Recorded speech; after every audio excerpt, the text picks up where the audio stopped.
I'm Eric, a 32-year-old company employee. I used to live with my wife, but we divorced 2 years ago because of her affair. Now, I am living a comfortable life being single. By the way, my ex-wife's affair partner was a foreigner who was employed as a temporary worker. He was a Brazilian guy named Gabriel, I think. Also, he has a wife and a child in his home country, and he came to the US through his American wife's status, but it seems that his wife quickly went back to Brazil to give birth. So as soon as his wife left, Gabriel did everything that he wanted. He had relations with every woman he could find, and he even started to have an affair with a married woman. It was Helena, my ex-wife. I found out about Helena's affair on a weekday afternoon 2 years ago. My scheduled business trip was suddenly cancelled due to some circumstances of the other party, so I had no choice but to go home. But I witnessed Helena and Gabriel in the middle of the act. I was so furious that I punched Gabriel in the face. Somehow, foreigners have a different kind of strength. I was easily beaten back. You're so weak. You tried to hit him, but you lost so easily. Gah, you son of a... Do you know what will happen if you do this? Too bad Gabriel doesn't speak English. He probably thinks you're a thief or something. What the hell? A thief? He's the one who's stealing my wife. I told you, he doesn't speak English. I mean, it's not cool to crawl on the floor and act all high and mighty. Damn it! And look at this.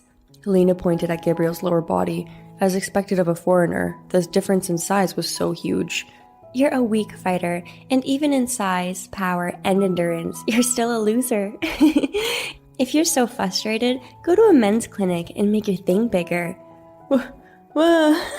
I was so frustrated and disappointed that I ran out of the house crying, saying something like, I'm the one who pays rent on this house. That couch where they were doing it, wasn't that the one I saved up all my allowance to buy? I didn't even have time for doubts. I've never been called small, bad, or weak either, but I couldn't stand being compared to a Brazilian.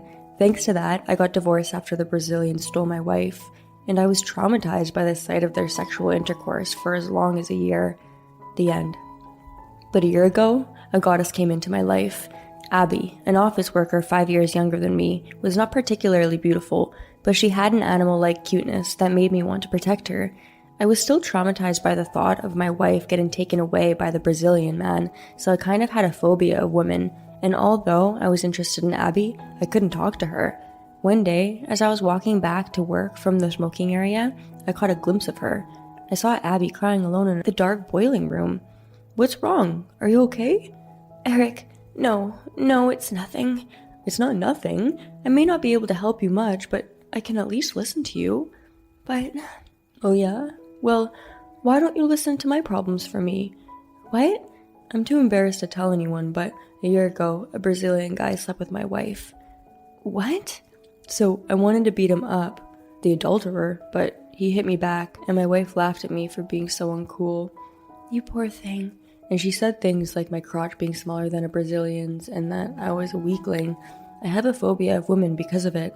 I'm so pitiful, aren't I? Yes, I feel very sorry for you. So, what were you crying about? Hey. You can't just be quiet and let me be the only one to talk about embarrassing things. Well, you said those things all on your own. Well, that's okay. Just tell me what's going on. I did what I had to do to get Abby's concerns out of her. I was so embarrassed that I almost cried, but I wanted to help Abby even if I had to go that far. The power of love at first sight is amazing, isn't it? Well, Abby's problem was that she was being stupidly harassed by a senior colleague at work, so I solved that one right away. Yes. Well, I lied. I actually used a trick by tipping off our boss. But it brought Abby and I closer, and a month later we started going out. The trauma I had worried about was not a big obstacle in the face of our love, and that night I was able to let out all the things that had been building up in me over the past year. After we were done, I looked at Abby's face and saw that she was kind of spaced out, so I asked her, "What's wrong?" I was able to get over the trauma, but what Helena had said was still stuck in my mind. I was worried that I might have not been good at it, but my fears were unfounded. Abby was just surprised that she was satisfied for the first time with a guy. So, you've never been with a guy before? No, I didn't realize how good it felt to have sex with a man. Oh, you're acting, aren't you? I'll get angry, even if you're joking. I was really moved, you know. I'm sorry, but this is the first time a woman has ever said that to me. My ex-wife always used to call me bad or small. Oh no, What? Why are you crying? I'm sorry. Because of what my ex-wife said to me, I become afraid of women, even if what you said wasn't true. I'm glad. Thank you. You idiot. It's not a lie. At least, out of the guys that I've ever met, you're the best. Men are such simple creatures, so just a kind word from the woman I love was enough to make me feel 100 times better. After that, my phobia of women was completely cured. I also completely overcame the trauma of having my ex-wife cheating with the Brazilian. I'm not like Helena, though, and I would never cheat on my wife. So, I'm in a steady relationship with Abby right now. We have already met each other's parents, and all that was left to do was set a date for the wedding. But I guess that's when the obstacles can come in the way. I was looking at wedding brochures with Abby when she came to my apartment. That witch, of course. Helena, my ex-wife, who replaced me with a Brazilian guy. Long time no see. How are you? What are you doing here after all this time? I have nothing to do with you, so go home. Don't be so cold. Actually, I came here to talk to you about something important. Is it about you leaving your husband for Brazilian who had borrowed money from the mafia? Or that you're the co-signer on that debt? How do you know that?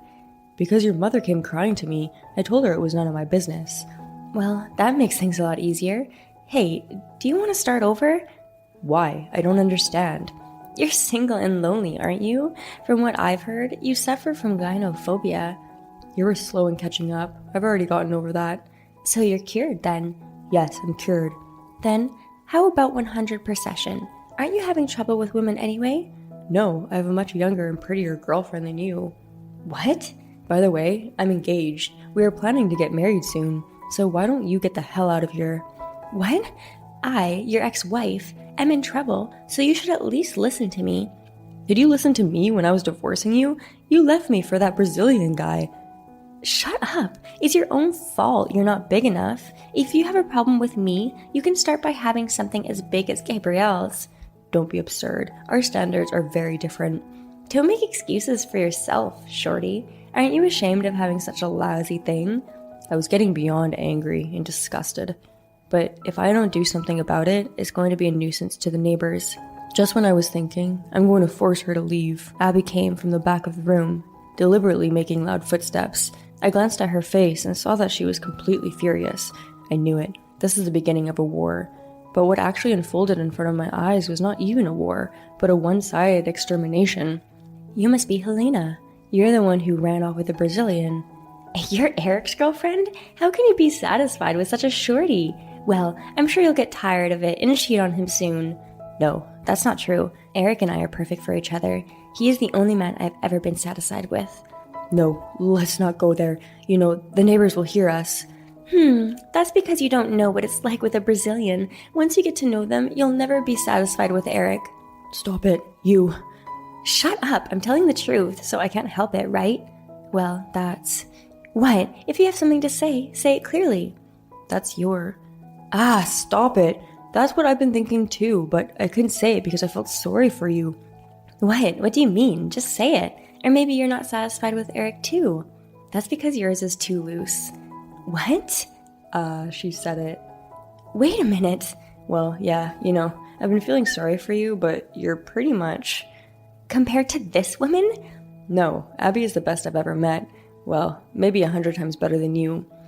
So, will you leave now? Because we have to discuss the wedding.